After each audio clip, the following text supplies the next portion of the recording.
Hi guys. So இன்னைக்கு நாம கண்டினியூஸா அந்த பீரியட்ஸை பற்றி போன ரெக்கார்டிங்ல சொன்ன மிச்ச பகுதியை இன்னைக்கு நாங்க பார்க்கலாம்.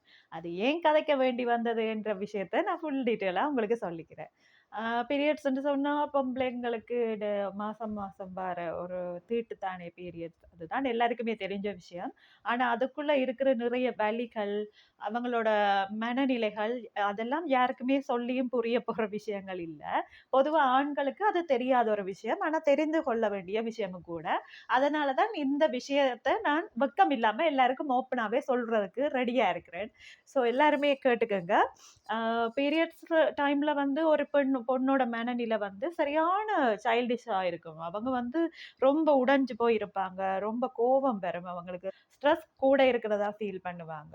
நெடுக கோவம் வந்து உங்களோட சண்டை கூட பிடிக்கலாம். அதுக்காக அவங்களுக்கு என்னடா இவள் இப்படி அடிக்கடி இருக்கிறாளேன்ட்டுலாம் நீங்க யோசிக்க வேண்டிய அவசியம் இல்ல. அது அவங்களோட அடிவயிறு சம்பந்தமான சரியான வலி.